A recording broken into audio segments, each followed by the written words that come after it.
Yo, what's up, Flight X400? I'm your boy Juice, running solo right now until my boys get in. Matter of fact, Big Meech won't be in tonight. Sorry about that. But my boy Booby will be in. We're gonna be talking about the predictions of the NFL playoffs going into divisional round. It's gonna be big. As of right now, I'm gonna recap a little bit of the wild card round in the NFL. I'm also want to speak a little bit about the metaverse, the digital virtual world. We're gonna be like in the near future probably going into because I've seen something that kind of was like whoa, and also about the vaccine and the COVID and the new strands and variants that keep coming and occurring. So jumping right into it, wild card weekend, man, we had some good games.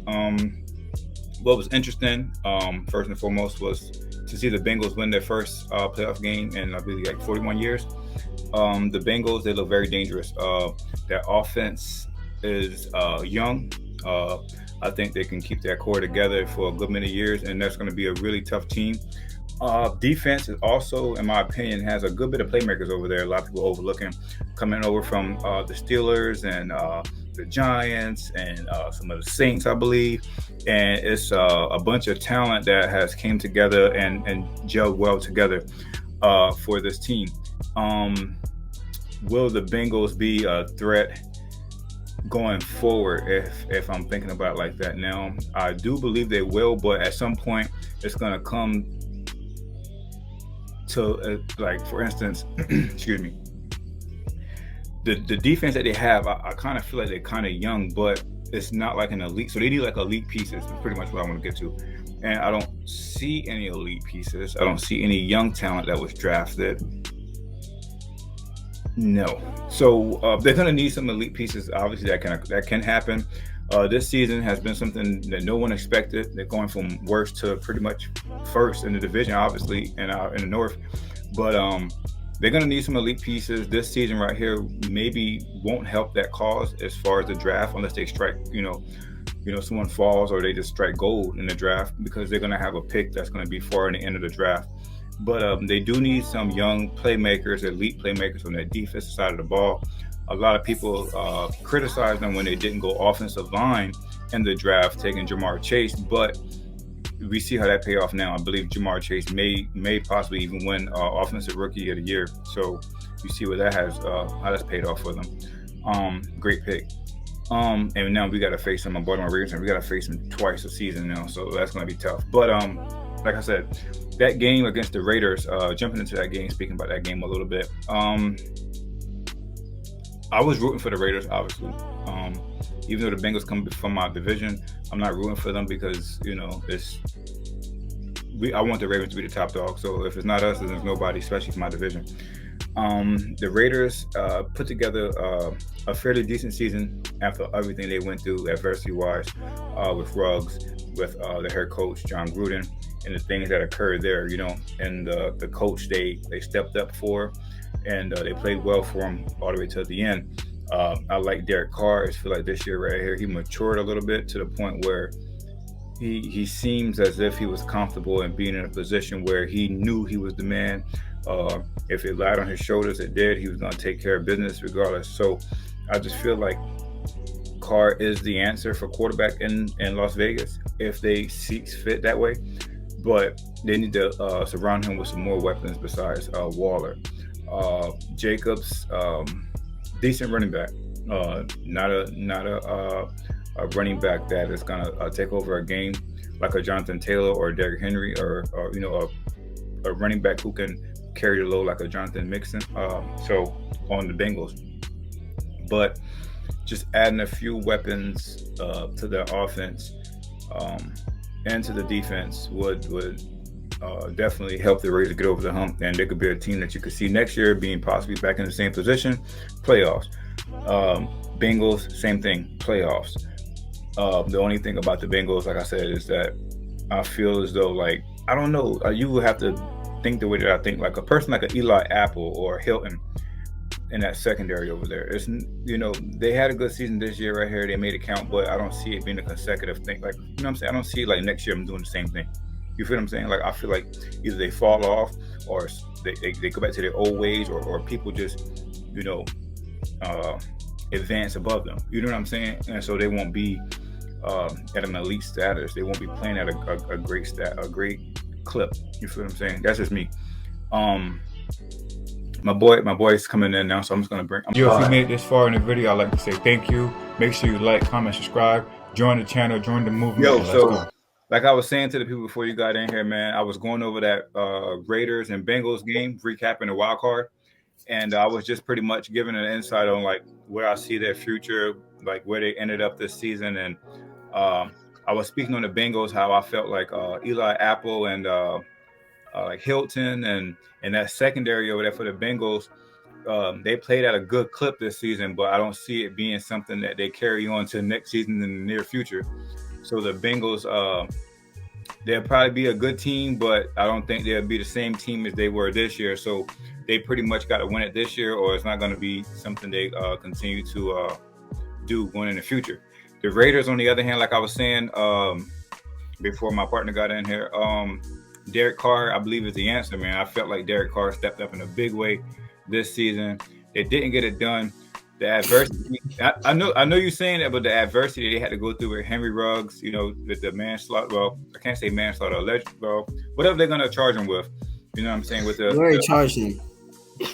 You say nobody charged him? They already charged him. Oh, what they charged him with? They did charge him with manslaughter. Oh, okay, well, you know, like I said, the adversity going through that, and then also with John Gruden and, you know, the emails and things that came out on that. The team went through a lot of adversity. They stepped up big time for that coach.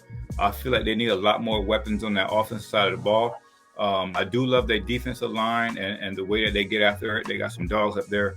But like I was saying, though, I'm looking for the Raiders, in my opinion, to be more of a threat next season than what the Bengals would be, regardless of the fact that the Bengals have a better offensive core going on over there. I feel like that defense is going to be something that they need to really work on moving forward. But shout out to the Bengals. They got that win over the Raiders. I feel like the Bengals are a dangerous team at this moment. So wherever they go at, they're going to be dangerous. Now, they got Tennessee next. So we'll speak on predictions in a second, but just recapping. Speaking on what you just now said, I see it different. I think the Bengals have the opportunity to be a better team moving forward. The Raiders, I mean, Derek Carr is good, but I don't believe he's as you say, he's the answer. I mean, he's that quarterback. I mean, he's not going to go nowhere.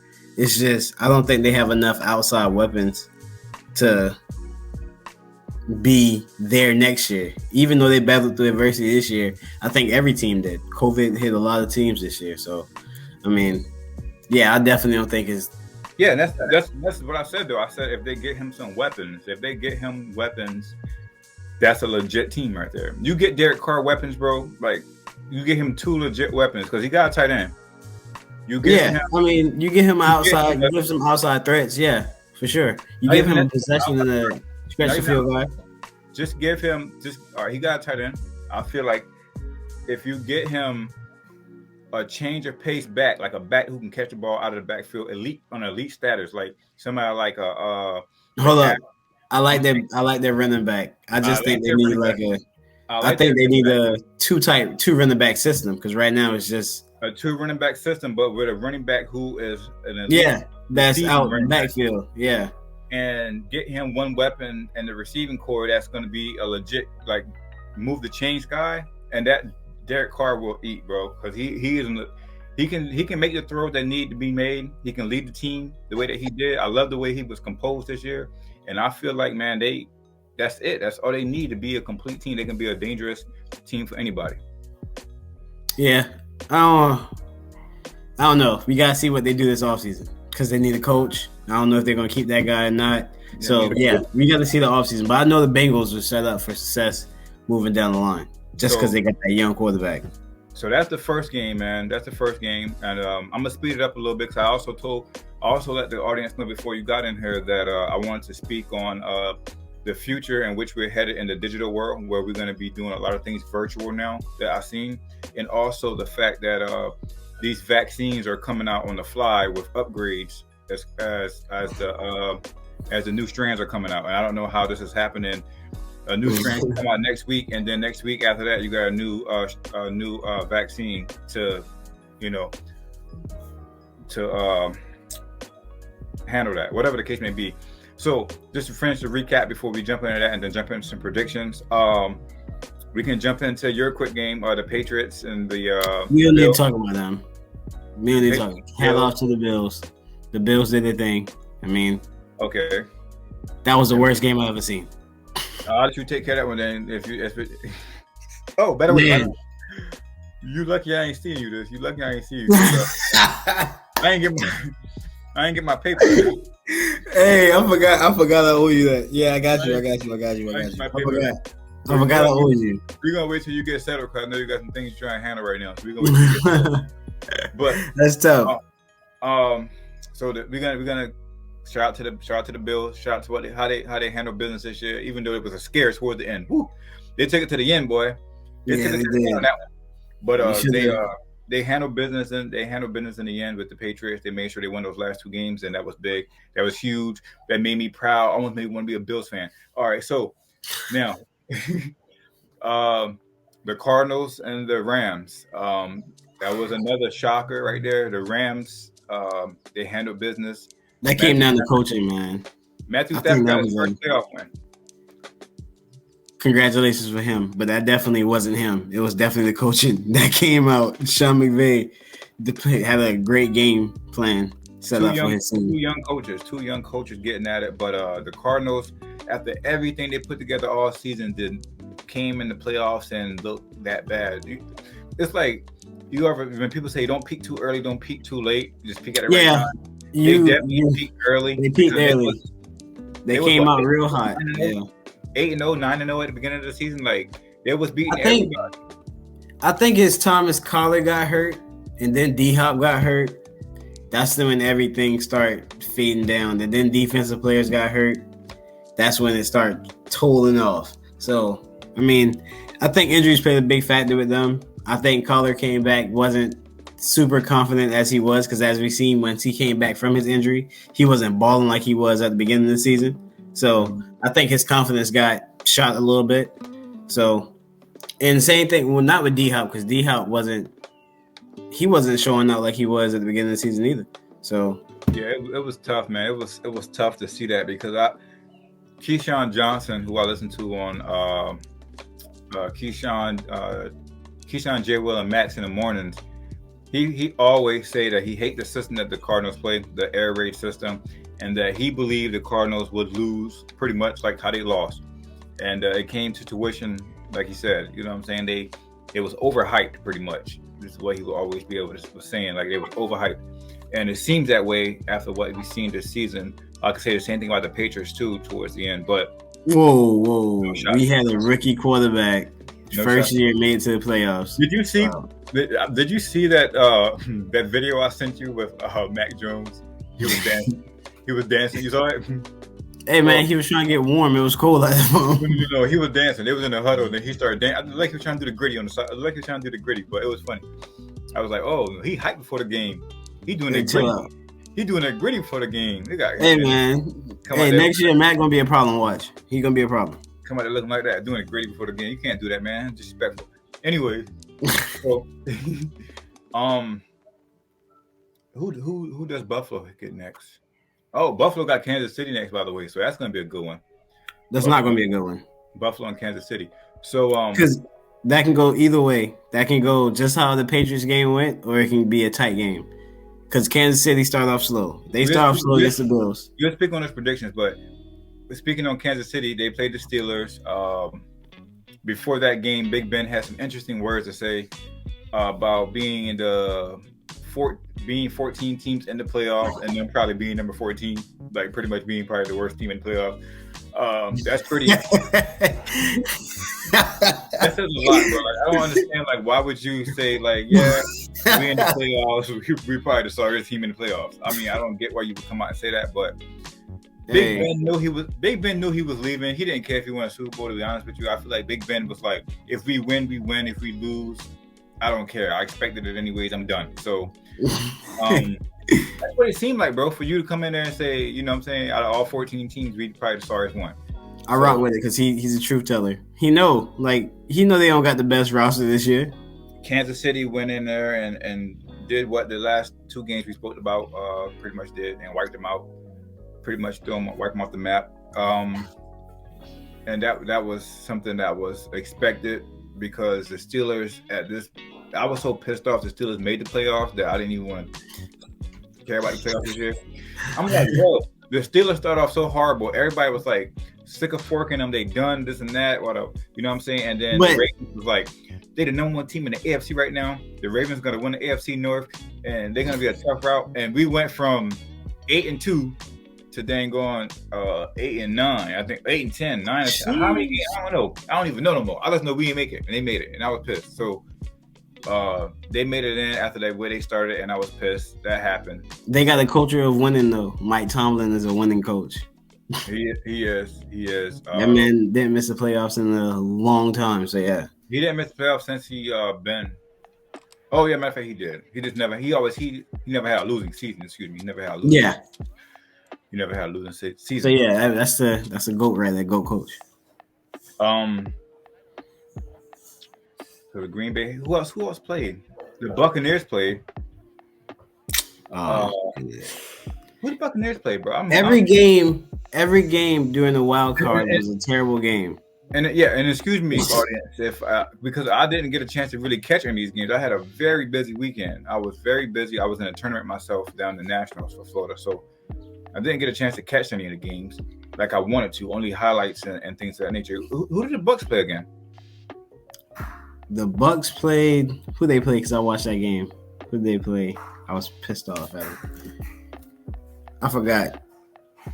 But I know when I did see him play, I was pissed off because they kept giving up. Who was it? Because Green Bay had to bye.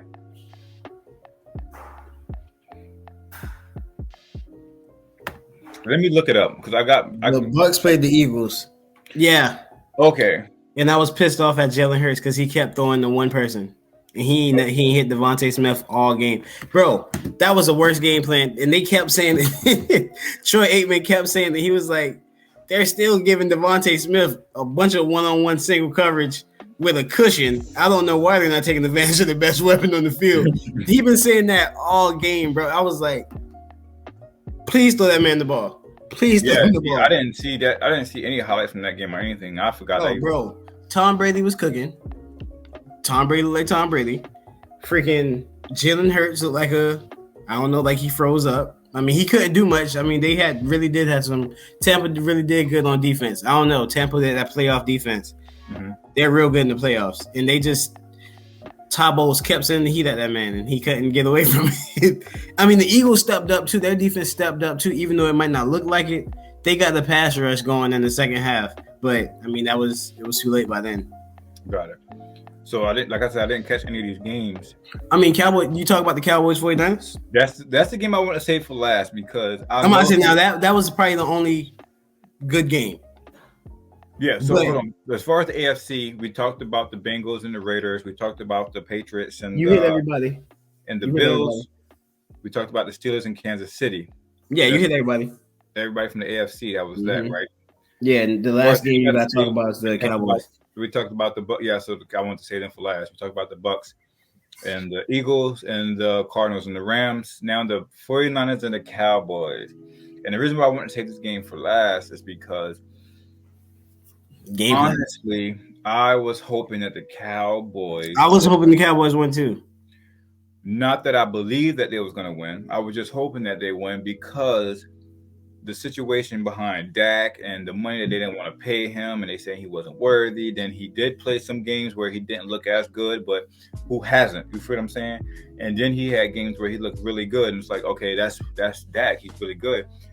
And the only reason why the 49ers had a little bit of my entrance was that boy Debo. He's honestly the reason why they won the game. But Debo is a dog.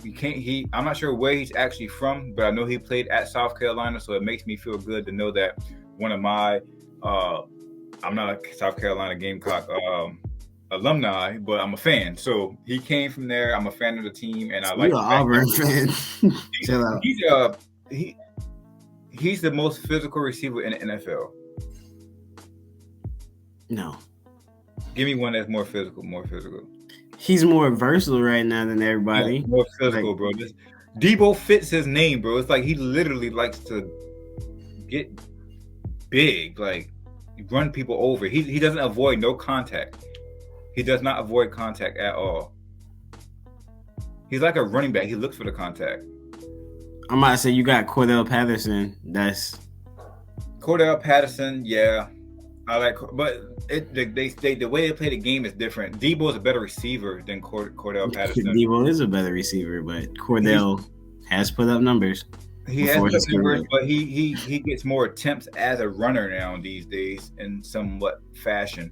And Debo do a lot of sweeps and stuff. That's why I know him for doing the running back sweeps. And the sweeps is like a handoff, and he's taking it from the sideline. But not only is he doing that, he'll cut it up and lower his shoulder though. It's like it's crazy. He's lined up in the backfield and ran. He run the rock that way too. So I don't know, man. I just a versatile. He another utility knife for Cordell Patterson.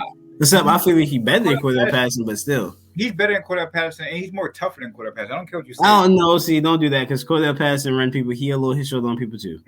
Don't try to do that. Don't try to do that.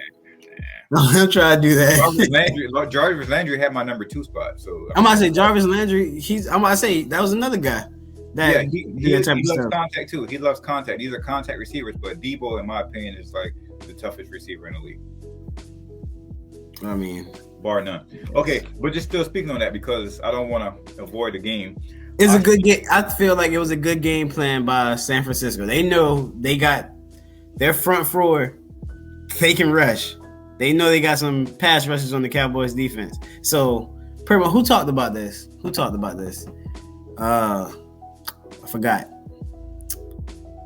Ron Russillo. Matter of fact, that's who I was listening to. Ron Russillo and Bill Simmons was talking about it, and he was like, only thing you gotta do is really avoid that pass rush and just keep doing what he was doing and doing the sweeps and stuff. And pretty much that worked continuously. So I was like, that's good. Yeah, but what was interesting to me was I got a chance to see some clips of the game. And I saw, what's his name? Brandon. I don't want to mess his name up, but number 11. I'm just going to say number 11 for the 49ers. They had Diggs guarding him. And Diggs he was really eating Diggs up. I mean, Diggs is a risk. People been saying. I've been like Diggs is another Marcus Peters, except Marcus Peters is more sound in his baiting. Like Diggs love to bait people, but sometimes he be getting cooked trying to bait. Number 11 was every move that he made. Diggs jumped on the first move, and after that first move, he'd take another move, and Diggs was like out of the picture. Like so, he was double moving. He was double moving him the whole entire time. But Diggs was jumping on that first move and taking himself out of the whole entire play. Because as soon as he jumped on that first move, the dude just make another move and he was open. They've been saying that about Diggs all season. They've been like, if you do a double move on Diggs, you most likely gonna have a big play because he's gonna go. And that's crazy. I mean, he leading the league in interceptions. That's cool, but 11. He's not you haven't seen since I think they said like years. He not a number one, bro. He not a number one. He ain't no Deion Sanders type guy. I think Diggs should play free safety, and if he played free safety, he'll probably be the best free safety in the league.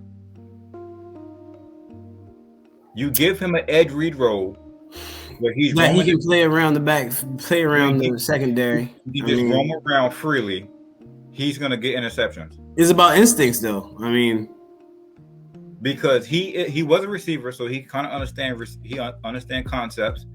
You teach him to down and distance, and while you studying film, like what they like to do in certain situations, certain downs, whatever. I think he's gonna be an interception machine, bro. But you can't put him in situations like he was because them double moves was killing them. Now, they played man a lot too, and he ain't the best. I mean, I can't say he's not the best because he did have success this year getting interceptions, but that's risk versus reward. He ain't no. You he ain't going to be a solid option throughout the whole game to lock somebody down. But he might make a play for you. But I'll tell you this right here: he did earn his paycheck this year. Oh yeah, definitely. I will say that because, and I say that because because he got so many interceptions, even though he played like you won't see like the ball wasn't thrown to Brand like the dude Brand number 11. So you won't see that and you won't see that. But he's lost a whole lot. But those interceptions, people are only gonna remember those and they're gonna be like, man, you know, Diggs, he one of my favorite, he one of the best, he a ball hawk, this and that, and people gonna like jump on that name, jump on that brand. So you're gonna see his jersey sales gonna go up. He might even get a commercial or some kind of endorsement. I mean, he worked out his brother, so I mean, hey, who knows? Next year he might come back better. Like, yeah. I'm not saying that he won't. I'm just saying like just what them 11 interceptions did this year right here alone was pretty much put him. It definitely gave him a lot of endorsements. I mean, definitely raised his star because it raised his star. I didn't know about him. I just knew about him in the offseason working out his brother, and they was just playing that up on YouTube a lot when you type in something about football, and they was just playing them two up a lot. So he came back and he was like, it showed like his workouts did something. Yeah. So I made him a lockdown, but it did something. Oh, he definitely a ball hawk, bro. He definitely ball hawk. He just gotta work on the double moves, and if you do that, see, but that's the thing with corners though. It's like even if you become a lockdown, like a Jair Alexander or them, like freaking. What's his name got hurt this year on the Buffalo Bills? Tre'Davious White. If you become a lockdown, people ain't going to say, oh, that boy good. He the best corner in the league. They want to see picks. So it's like, oh. That's what I'm saying. Like, yeah, he the best corner in the league because he got all the picks. But he ain't really locking nobody down. Like, he ain't shutting down side the field like Revis some guys. Yeah, because Revis didn't get all the picks that Richard Sherman got. It was different. But Revis was a better corner. I like speaking of Richard Sherman. I hope the Bucs win this year, just because I want him to run another Super Bowl. I about to say he already got a Super Bowl, but yeah. I like his role right now. He's like the mentor for that young DB group. I like that. No, that's cool. That's cool. So I mean, Cowboys. So why I wanted them to win, man. Like I said, I mentioned Dak was one of the main reasons why I wanted them to win. Yeah. I also wanted to see I'm not a Cowboys hater like a lot of people are. I'm not a Cowboys fan, but the Cowboys is a team that I find interesting. I would like to see them win a playoff game this season right here and kind of went further than what they went. But it didn't happen. And 49ers, they got that win. They deserved that win. Debo is one of my favorite receivers because of the way he played, his style. And shout out to the 49ers, and they moving forward. I don't even know who they got next. I think Green Bay, if I'm mistaken, and that's going to be a tough one. I don't know. Their defense. I like the 49ers, but 49ers somebody to sleep on. It's just they worry about Jimmy Garoppolo. But hey, shout out to my boy though. He do his thing. But shout him out. So that's all the recap of the games. I mean, we didn't go into details of third quarter throws or anything like that, like 1st and 10 at the 2-yard line and they decided to throw. We didn't go in detailed depth because that'd be forever trying to cover all those games, but gave you guys like a summary of whatever. That game is just coaching. Like I said, starting it off, that game was just strictly they got out coached. Yeah, so all right, so we gotta talk about that one play then at the end, since you brought up the coaching. So for the people, give our opinions on that last play. He ran the ball, he gets up, everybody gets in there, he's set, he's ready to spike the ball, and then the ref comes behind and bump into him to set the ball, and the clock just runs out. What do you feel about that? The team's already ready to go, but the ref isn't. So because the ref wasn't ready and set, that caused them to lose time on the clock in order to get one more last play. Hey, Vegas plays them odds, boy. That'd be interesting to see what the odds was in that game. Like, see who was the person coming up with the best odds. Because, I mean, hey, Vegas can rig some stuff, boy. The sports, money, football's business. I didn't like it. The team, that was one thing I didn't like, but I didn't care really at the end of the day. But I was like, dang, they already lined up. They ready to go. They want to spike the ball and keep time, but the ref, he comes trotting in, boop. And how you run into the line? You see the line already set, and the quarterback underneath the center ready to go. You run right into them boys. Vegas, man, it's money. It's money, bro. So that is interesting. That's an interesting take. I didn't think about it that way. It's money. So wow, that's crazy. So we're gonna transition over from out of sports. We're gonna definitely jump back into that because we want to definitely get some predictions going into divisional round. Cool. But I want to jump into a little bit of what's going on in our world and society nowadays. The best thing you can do for a person is to inspire them. That's the best currency you can offer them, inspiration. And so when a person can rely on you for that, You far know, as what I've been seeing, bro, I just seen like a little video clip of like schooling in the near future where you would pretty much virtually put on a headset, and I guess everything will be fed through systems, you know what I'm saying, or programming, and you would have like a virtual teacher, and they would have like Yeah, VR, bro. a black VR, bro. a chalkboard or a whiteboard, whatever you want to have, and they're writing stuff down or whatever, and you're interacting with people around you through internet connections, VR, all into this, virtual world here that you're in. And I seen that, and I'm like, man, I'm trying to figure out now, like, what is going to be like the possibilities and the things you can do. Now, I understand that it's fake. You know what I'm saying? It's not reality, but you can make it to the point, because we nowadays we're so sucked into our phones on social media and things. Just imagine just coming home, putting on a headset, and virtually getting a whole different universe out there, in your face, but you're connected by internet connection to other people, their thoughts, their sayings and things, and you're running into them and they're saying these things and doing these things. You could find yourself stuck on that couch for days, you know how long, you feel what I'm saying? Because you're connected to people just in a different realm at that point. I'm gonna tell you who that's really gonna affect. That's not gonna affect the working class people. Yes. That's not gonna affect the working class, bro. It depends, because they also have this thing now where you can buy and sell real estate in the metaverse. Yeah. So you can be sitting there and actually working at the same time. So you can sell and buy, and everything will be coming as far as virtual income, as far as virtual currency, cryptocurrencies. So you can be sitting there interacting with people across the world in this little virtual game. Virtual real estate. Yeah, I heard about that. And Digital real estate. Yeah, you're selling fake houses, and you're really actually making money off this stuff. Like, it's really weird and wicked how this thing is going to become. Am I interested in it? I kind of am, because I think it's kind of fun and neat, but I wouldn't allow it to be something that consumed me. I wouldn't want it to be something that would consume me. Good. So think about it like this. Me and you could pretty much create an avatar and live that metaverse junk, bro. We could live through an avatar where we're communicating through this virtual or metaverse or this virtual landscape, and you could pretty much be whoever. You could do whatever. Okay, it's really weird. And my thing is, you gotta think about it. Who's the person that's creating this? I have no clue. The dude that's creating Facebook, Zuckerberg. What did he make, bro? They scammed so much information from doggone.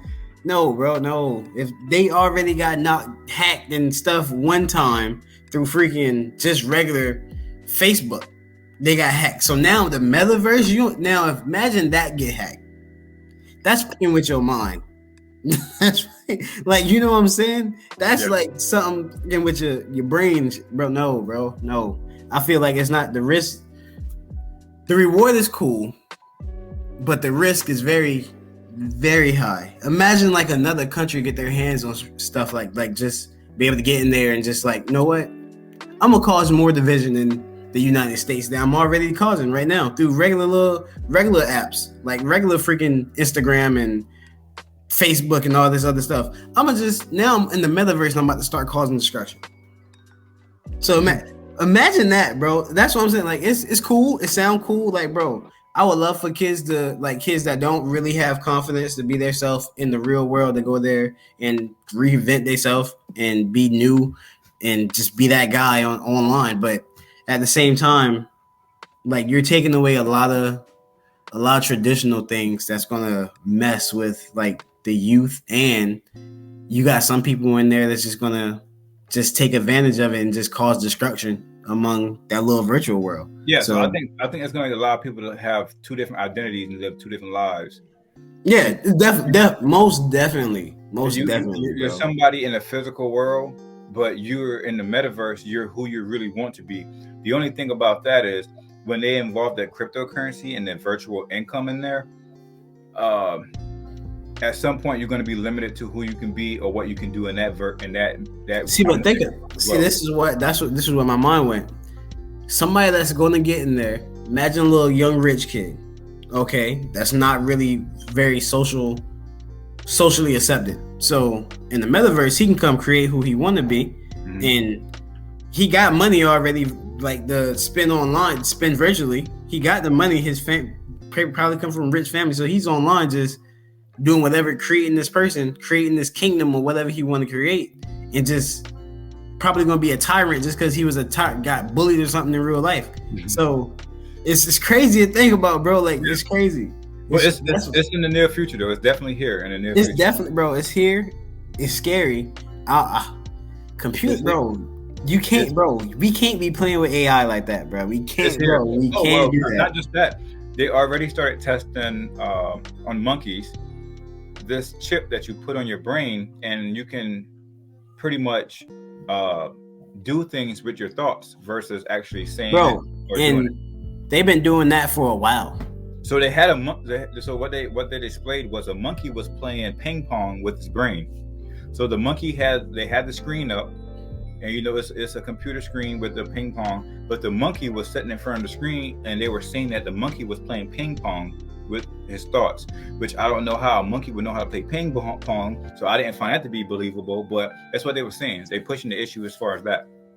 I mean, there's plenty of studies where monkeys' intelligence sometimes dang near human, so. No, I'm not saying that it's not possible. I'm just saying, like, you find it hard to believe that that's going to happen like that. Yeah, the monkey was actually thinking the things that was going on that on the system. Like the monkey might understand physically how to play ping pong, but when it comes, you never know, man. You never know, bro. You actually have the thought process to say, "Hey, I'm going to hit it this way, and I'm going to block it here."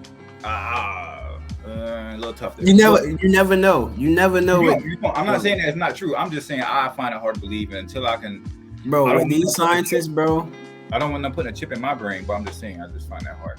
With these scientists, I don't put nothing past, bro. I don't put nothing past it. And we're headed towards a scary place, which I don't want to be involved in it. Just because I do. Now, listen to me.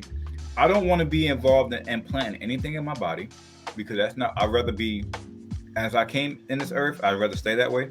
That's just how I'd rather leave that way as well. I don't feel like I need to be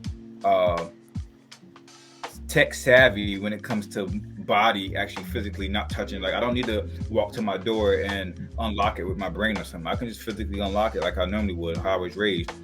But I'm interested because we're getting there. Regardless if we want to be there or not, we're going to get there. And I'm interested to see what ideas do they have with this thing. Like if it wasn't so wicked, like driven, like if it wasn't so wickedly driven, I think this stuff would be really cool. Like let's just say we took all the wicked and what I believe to be wicked stuff out of it, as far as like the reason why they're doing this because they want to create a new world without a Christ in it or something like that, right?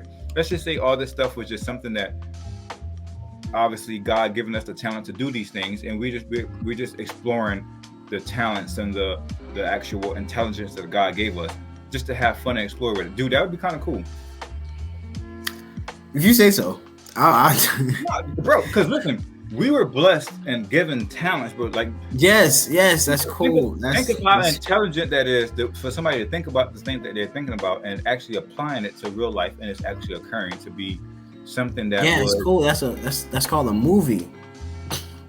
No, it's called intelligence. Nah, it's called a movie, bro. Like that should need to stay in films. Like that I'm not saying create humans, try to take God's job. I'm not saying actually kill people. Well, I feel like that's the whole point of what they're doing. Well, that's what I'm saying. Wickedly driven. It's a wicked intention behind the whole thing. I'm saying I get what you're saying. Just take all that stuff out. I still wouldn't. I'll still be that loser just sitting on the outside looking like, man, y'all have fun. I just gotta be that guy because I can't find myself, bro. I can't do it. Like I wanted to get some VR headsets for my whole family for we can just be doing little on VR. But I was like, I'm a just I'm a pass, bro. I'd rather just get the computer and play on the computer, bro. Like nah. Yeah. I mean, I'm balanced. I'm not disagreeing or agreeing. I'm just saying, that's coming in the near future. It's here really. We have to see what happens. Cars driving themselves now. We see the new GMCs. They already got the cars. You see the commercial where they're driving, they let go the steering wheel and they start doing the little clap clap sounds or whatever the case may be. It's already here. As far as, like I said, we're not going to speak into conspiracies and new world orders and things of that nature, but I feel like everything is wickedly driven of what's to come. But if it wasn't, I think it's pretty cool. A lot of the ideas are pretty cool. So, but okay. Staying with the wickedly driven and conspiracies, we're not speaking on that, but we're not saying they're conspiracies, but we are speaking on, the new vaccines that keep coming out every other week with the new strands. Now, I'm speaking in terms of not every week, so I'm pretty much saying like every time there's a new strand of the COVID or variant of the COVID, like 2 weeks after that is a new vaccine. So they already come up with another vaccine that can counter the new variant.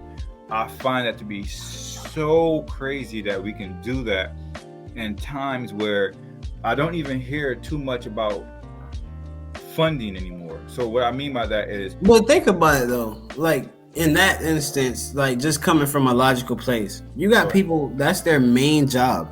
Yes. To focus on that. That's just like you developing the game. Yes. Like you put it out 1 week and you need to update the next week, it should be ready. You know why? Because you got people working on that 24/7 to have that ready, just in case something like a bug or glitch come up in the game. So I feel like same way like these VR scientists doing their thing, they're on that 24/7. The same way with the health field, they're on that 24/7. So just in case, like another variant or something come out, they're trying to be ahead of it instead of, because they're saying they know more variants are going to come, but the variant's getting weaker. That's why I don't keep saying I don't see the need of continue stabbing yourself, like getting injected.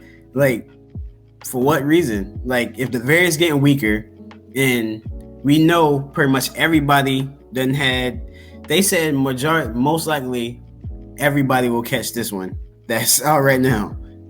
So like why do we need, if everybody gonna catch this, y'all been talking about herd immunity, y'all been talking about all that stuff, why keep going with the vaccines?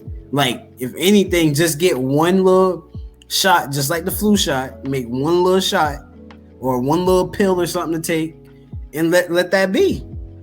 Not just keep, I don't know, I'm not a scientist, but I just see, why just not get one thing just to let it be? Because we see the strain is getting weaker and weaker. It's not getting, like, not mutating to become stronger. It's mutating to become weaker because everybody's getting it, and they already got antibodies from the old COVID strand. So it's like, I don't know. It's weird, man. My take on it is, and a lot of people would agree, because a lot of people agree the same thing and think the same way in certain aspects of science and things like that, and medicine. The fact that they have people working 24/7 on a COVID vaccine. Now, hear me out. COVID has done a lot of damage and took a lot of lives. I wouldn't say it's not real, and I wouldn't say that it didn't take lives. But what I would say is, we've had other diseases and just, you know what I'm saying, just around, and we never found cures or vaccines. See, but my thing with that is so much money, so millions and millions and billions of dollars on some other diseases that has not been cured or a vaccine. They haven't found anything that would say, hey, we have somebody always working on this, but you always hear, we need funding for this, and this, and this. I just find it to be so weird. That's all. Scientists, they can do so much, but there's some things that they can't seem to do when it comes to certain diseases. That's all. I don't know. It's a lot, especially with that subject. Like and I'm not going deep into it, but most diseases were man-made. So I think let's just be fair. HIV was man-made. We all know it's man-made. The funny thing about it is we can't seem to find a cure for it. And why? I don't understand if we made it. So COVID was man-made. Obviously, they try to say COVID. They want to blame some kind of lady in China for releasing something, and then that's how COVID started spreading. I don't know if that's true or not. I'm just from what I've heard, conspiracies or whatever the case may be. But if she did that, and we understand what the actual disease is or whatever that they recreated, how come we couldn't find a cure, or why didn't we have that cure already ready when we created the disease? Which we probably did, but then we decided we wanted to do vaccines and inject people with certain things. And that's just how I feel, honestly. Cancer, and that's one that stick with me a lot is cancer, because we have family members who have died from cancer. We have people in our family who are struggling with cancer, and that's a $1 billion industry. They ask for money all the time and all different types of ads and ways, and I feel like they're funded so heavily, so well, regardless of what they may seem like they're not. They're funded really well, where we should have already come up with something to stop taking these lives of cancer patients. You know what I'm saying? I don't know. It bothers me because obviously me and you, we're family, we're blood, and we have our grandmother, you know what I'm saying, who has dealt with this and is still dealing with this. And for God forbid, we wouldn't want nothing to happen to our grandmother. That's like our mom. And the thing is, like, we got new vaccines every week. Every time a new vaccine, we got vaccines. And I don't understand how we can't have something for like a cancer. Like, oh my goodness, like it bothers me. Like it don't make any sense to me. Cancer, dude, when I think of cancer, I think bad. And most people don't survive. A lot of people don't survive cancer. So how come we can't? More people survive COVID than they do probably cancer. I'm just saying, it's probably, I could be wrong, but it just seems that way. You feel what I'm saying? And for something to be that way, you would think that scientists would already, I don't know, would have something. Every week we got a new strand. Every week we got a new vaccine. But I don't know. That's just something that's mind-boggling to me, bro. Like, they want to keep injecting these people, and I feel like if people start developing other diseases from getting these vaccines, like later on down in life, right now, hey, the vaccine is good. I don't have no problems, and I'm doing good, and I'm fighting off all the COVID. But then that same vaccine and stuff that you put inside your body begins to turn into something like a cancer or something other than cancer or something worse. Then what? You feel what I'm saying? So I don't know. I just think that the scientists need to really slow down. People need to really start thinking about where we at as a race and what we're doing to our bodies, regardless of COVID or not, because COVID was man-made. These vaccines are man-made. Cancer, I don't know if it was man-made or not, but I hate the fact that me and my family have to deal with, cancer in our family, and that they don't have no kind of answers, in my opinion, besides chemo and some other little things that don't really do too much. You feel what I'm saying? So we really need to focus on in America our own health as a person. Understand that your body was actually created and made to heal itself. So we do a lot of things like medication and drugs. I don't know who came up with medication and drugs. Not that it's not good, but God created your body to actually heal itself. Now, he also created some things on earth like herbs and natural things that you can take and do to help heal yourself. But other than that, man, we be having some kind of strange chemicals we put in our body, you know what I'm saying, all the time, and don't know what the consequences are later on down the line. So with that being said, man, that's the only thing I had, and I wanted to speak about on that on these new vaccines that's coming out all the time with these new strands of COVID. And that's just something I just wanted to get off my chest and say, because like I said, I went through some things this weekend. It was a scare in a way, not only just for me and what I had going on with my immediate family, but my family, as in my mother, which was my grandmother, in a situation that she could have possibly been in and what she's dealing with. And that's why it's like, dang, these two things don't go together. You got one that they're giving us new vaccines every time this would occur for whatever the case may be. And then you got something over here that can't be fixed or cured or slowed down or eventually wiped away after 5 shots or something, because we spent all this money and nobody's finding a way to get things taken care of. But the other side is just, I don't know. Science to me is weird. I can't say that they're not working on it, but it just seems weird the way the government and the wicked ways of what America was built on and what we're doing in the world. It's just weird, man. It's all scary, but at the end of the day, everything got an agenda, bruh. Everybody has an agenda. Yeah, it was a little touchy situation for me because, like I said, I dealt with that this week. Went through some things, and you just gotta have your faith. You gotta keep your faith. You gotta stay strong and with the Lord, because we see where we're headed in the future. Everything's gonna be going to these virtual, digital worlds, which, in my opinion, is not as bad as where we're going with science and medicine. I feel like science and medicine may be the most dangerous aspect of where the future is. I think I gotta disagree. Hey, agree to disagree, but god dang, no, heck no. Them boys, that virtual stuff is wilding, bro. They trying to play with your head. Yeah. I mean, stay off. You can stay off the virtual. You can physically stay away from the virtual stuff. Bro, it's 100-year-old Chinese people that's living from eating rice and freaking eggs. So, I mean, I think everything that's going on in the United States with diets and everything, we're kind of killing ourselves. Like, but at the same time, it's like we're cutting corners with food now. Everything's more processed. Everything, like, and that stuff is definitely weighing on your body. Like, yeah. I gained, how much weight I gained? I was 225, like probably 4 months ago. Now I'm 250. I'm trying to drop back down.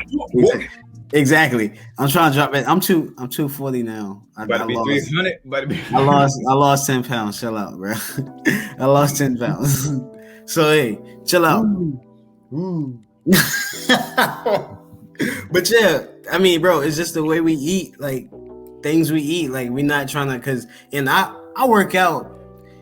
I like lifting weights and stuff. Like, I do that. It's just the things we eat, our diets is not clean, not good. And that's when, because I felt my body get affected. I felt like something was going on in my heart. And I was like, boy, ain't no way. I work out every day. I do cardio. I lift weights. Like, ain't no way. But nah, just what you eat, putting in your body is affecting you. Like, I agree. So yeah, medicine is definitely in a weird place, but hey, we can't say nah, we don't want to. Well, we can say we don't want to take that stuff, but yeah, you gotta find that middle. You gotta find that good median. Like, what you believe is decent enough to take to get some pain away for a little short term, or something that you're gonna put in your body that's gonna affect you probably, I don't know, like 2 years from now or something like that. So do research on things that's naturally take care of things like that, like something that you can naturally get from the earth that would help with pain or fevers or immune system. There's things that's out there that helps with pretty much everything that we go through. So everything, and that's the crazy thing. And it's people out there you can talk to like get you in that right direction. Yeah. So just make sure you're well educated, definitely educated, because you can get tricked out of some things, some fake stuff. Because they got the sugar pill. You had people who would be tested with a sugar pill, and they would say, "Oh, I feel so much better after you give me that pill," when in reality it was just a fake pill. So, bro, placebo is definitely a real thing. People be having placebo all the time, thinking something's effective, and it's really not doing nothing. Yeah. That's what I'm saying. So you got to be careful with the information that you get. You got to make sure you dive deep and watch how things affect your body. And going for it, you know what I'm saying, make sure health is something that you take very, very, very seriously. Definitely take that serious, because I'm telling you, boy, my chest been like getting pressure. I'm like, what the freak, boy, I'm about to have a heart attack. I'm too young for a heart attack. Not even just your health physically, because you need to make sure you make sure your mental health is also in check. Don't take so much time on social media. By the way, my co-hosts over here don't have social media. I am no longer on social media as heavily. I don't have a Facebook or anything like that anymore. I do have an Instagram still. I'm going to be cutting that soon. And I do have a Snapchat still, but I will be getting rid of those things soon. Other than that, I'm not really on social media at all anymore because I feel like mentally, I want to go back to the way things were when I was able to be more creative and think more and apply myself versus being caught up wasting time on a social media app. Now, so that's that. Let's transition back to sports, baby. NFL playoff divisional rounds, the predictions. Let's get to it. So you got Bengals and Titans. We got the Bengals and the Titans. Who you got, and what do you expect in that game?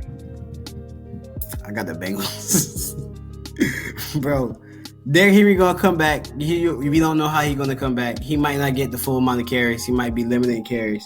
So that's their offense. Because Ryan Tannehill don't hit nobody but one person, which is freaking AJ Brown. But same thing on the other side. So we know pretty much they got other guys that can do some damage on that offense. Tennessee defense. Tennessee got other guys too, but we know who Tannehill going to throw the ball to. We know who freaking Burrow going to throw the ball to too. But at the same time, we know that he a mixing his running back for a couple passes too. All right, so really it's going to come down to the defenses and coaching. And I do believe, you got to stand up for the Patriot. You know what I'm saying? The old ex-Patriot, you know what I'm saying? But I don't know. I think their offense is very limited on freaking over there in the Titans. So Tennessee. So yeah, I definitely think they definitely going to draw the short stick and lose that one. So my prediction in this game is So who I want? The Titans are favorite though. The Titans are favorite. I want the Bengals to win this game. This game is very bittersweet for me because obviously we know that the Titans has become somewhat of a rival for the Ravens over the years, and the Bengals are in the same division. But I'm going to say the Bengals because I never was a big believer in Ryan Tannehill. So I don't want Ryan Tannehill to be successful because then I would have to chew my words and go back on my words. Okay? That's that. That's the truth. That's what it is. I'm being real. I'm giving it to y'all gritty and real. That's the truth. That's real talk right there, baby. I'm gonna say one thing though. If Derrick Henry running right, that's gonna be a long day for the Bengals. If Derrick Henry come back right. Let's get some Derrick Henry come back 100% healthy. Let's get some scores right there. Sheesh. I don't never see the Titans putting up more than 20 something points. I don't never see them. So I would say it'd be a close game, probably let's see. Probably 14 to 20, 24, something like that. I like that. And Bengals 24, Titans. I'll probably go in a different direction. Or 17. I could see him getting 17. I think the Titans defense is capable of holding that Bengals offense. I do know Joe Burrow is young. I don't feel like he's going to have a very big game. I don't think Ryan Tannehill is going to have a very big game. I think it's going to be a defensive game on both sides. So I think the game will probably be somewhere between, let's say, 24-17. You got to put it to the running backs, though. And you said the exact same score. You said the exact same score I just now said. But I definitely just said that score. But you gotta think, if that's the case, who got the more opportunistic defense? And I definitely think the Bengals got a more opportunistic defense. I'm going to go with the Titans. Okay, cool. As far as defense, I prefer. I think the Titans defense is a tad bit better than what the and they have been playing better later down the stretch than the Bengals. The Bengals offense have been playing on fire, but the defense of the Titans. Bro, when have the Titans ever? Let's move on because I can get into the Titans. When have the Titans ever been like a serious? Oh yeah, they're the number one seed. When have somebody said I am scared of the Titans? Well, when Derrick Henry was fully healthy, people say, yeah, I mean, they can do some damage. With this injury, I'm hearing that he shouldn't have any restraints. So on the Pat McAfee show, they just now came out with a thing saying he looked rusty. So hey, a rusty Derrick Henry might be still good enough. I mean, still better than a lot of the quarterbacks in the league. That's a big deal. But so, moving on. 49ers and Packers. Hold on. So you want to flip flop AFC and NFC, or are you just gonna That's fine. We go to 49ers. Oh, we can stay in the AFC. That's the Bills and Chiefs, which we already talked about. All right, so let's go to the let's do the AFC first, and we go to the NFC. So stay in the AFC, so that way people can know who we got moving where. The Bills and the Kansas City game. That can go either way. That game can go either way. I want the Bills to win. I want the Bills to win too. Represent AFC East. Now, I'm going to be honest with this. I don't think the Bills will win. I think Kansas City has found its form back again. I think Kansas City is back to COVID. I hope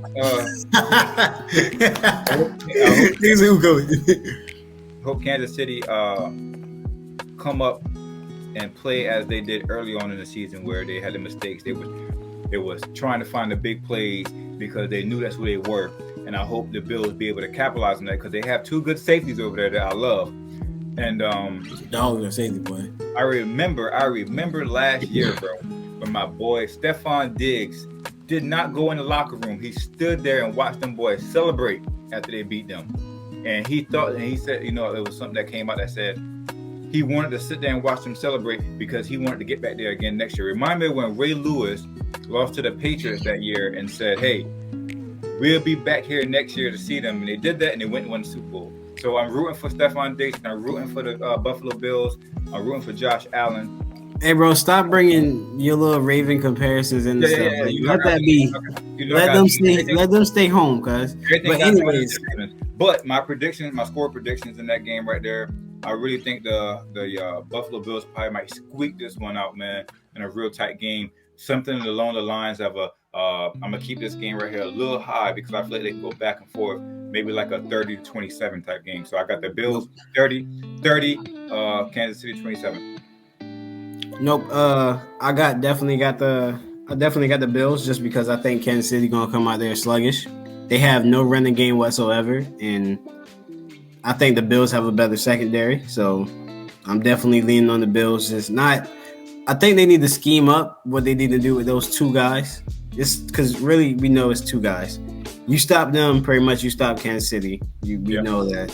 And the Bills can create some pressure up front. So, I mean, that's something scary to think about. Like somebody coming at Patrick Mahomes on every down. Yeah, that's scary. Because they got no running game, so they know they can sell out in the pass rush. They know they can do that. So, yeah, that's scary.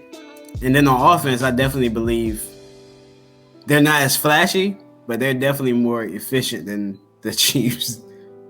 Just because if those two guys not rocking the way they should be, yeah, the Bills know what they're going to do. They're going to get the ball. They're going to do some check downs. They're going to get the ball short. They're going to try to let the receivers go, do their thing. And then Stephon Diggs eventually going to get one.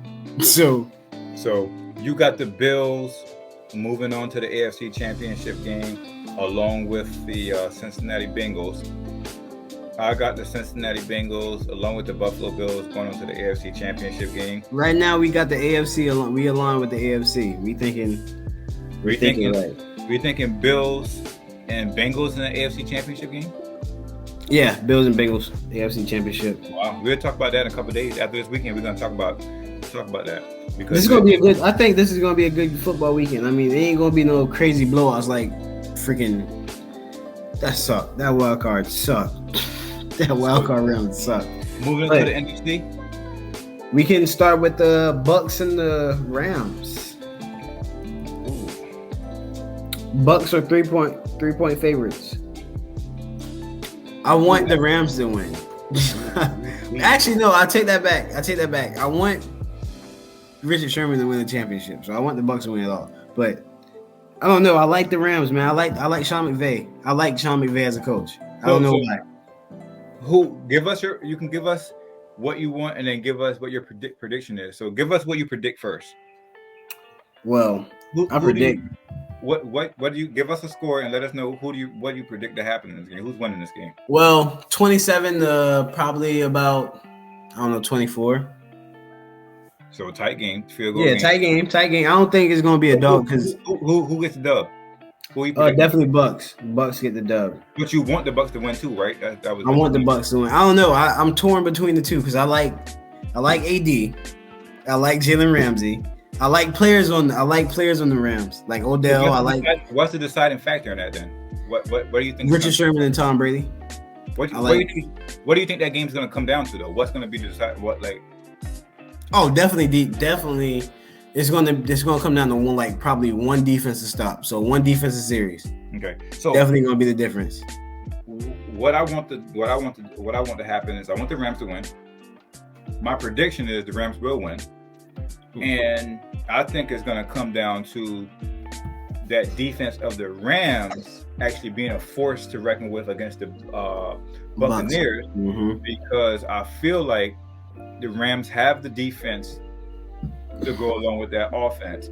And if Aaron Donald can cause enough problems in the middle of that offense. I forgot to say, the Bucs is down left or right tackle. One of the tackles got hurt in the wild card weekend. I don't know if he's going to be coming back. If you can get Von Miller to step up in these playoffs, if you can get Aaron Donald to take away that middle of that field and force Tom Brady to move out that middle, I feel like, and I've seen this in the past. I mean, this is a good matchup. That's what I'm saying. It's a good matchup, but I just believe I'm gonna predict a low-scoring game. It's not gonna be a high-scoring game here.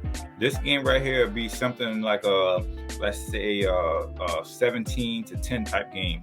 Rams. I think it's gonna be a barn burner. I think it's gonna be a 17-10 game. I think the Rams pull it off with a touchdown.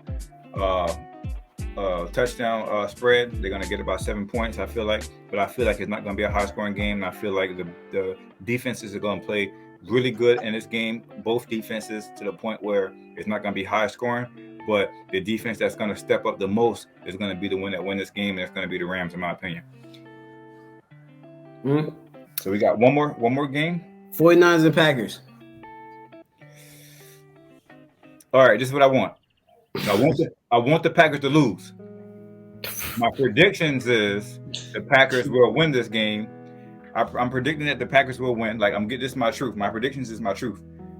I want the Packers to lose, but the Packers. I think the 49ers made it this far on good fortune, with limited luck, and their luck is going to run out against Green Bay.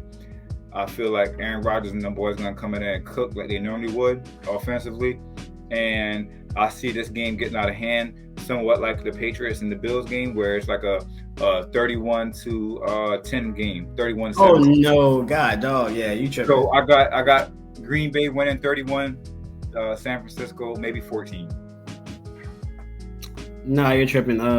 Aaron Rodgers being the deciding factor. Aaron Rodgers is going to have a game. He's going to have their number like he would most teams anyway. And that's who I think got it. My predictions, they're gonna win. I want them to. I don't know. I like both quarterbacks. I want Jimmy G to prove a lot of people wrong, but then I know it's tough. That's tough. But I do like the 49ers defense, man. I do like their defense. Yeah, they're a team you can root for. I can root for them, but I just don't see it happening. I don't see it happening, man. It's going to be. I like your score, which you just now said.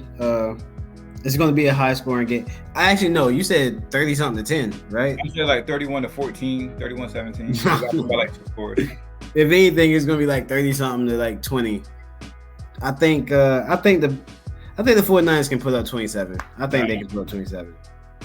All right, so bro, they did it against the Cowboys. They did it against the Cowboys, who got a way better front than freaking the Packers. I think Green Bay is more disciplined as a Green Bay has one thing that the Cowboys didn't, which is a lockdown corner. So in the NFC, I got the Rams and Green Bay, and you have Green Bay, the Bucks, and the Bucks. Green Bay. A repeat of last year. So we kind of split a little bit on the NFC. So we will see after this weekend who was right and who was wrong, who's moving forward, and what we can recap. But yo, bro, it's been a long episode. Real long. It's been good talking sports, but it's also been good to jump in some other things that's going on around the world, around us in society, and that was just something that we needed to touch bases on. Like I said, this channel is not strictly sports. It's anything we want to jump on and speak about, like even comedy, because that's something I want to talk about in another episode. Because it's been some funny things I've been watching lately, and I was going to speak about it. It's just funny. And kind of going back over some of our childhood memories. Like I was watching Elf the other day, and the beginning of the Elf, and he was like, and the trolls, they wasn't potty trained. The little elf, the little blue elf. So, you know what I'm saying? Just laughter, man. But, like, they say laughing adds like time to your life. Always remember, try to be happy, laugh, find a joke in anything, find positivity in anything, and make sure you keep your health physically and mentally in good shape. And bro, it's been a wrap. It's been good talking sports, good talking anything. And, yeah, I appreciate it, bro. This is a good one.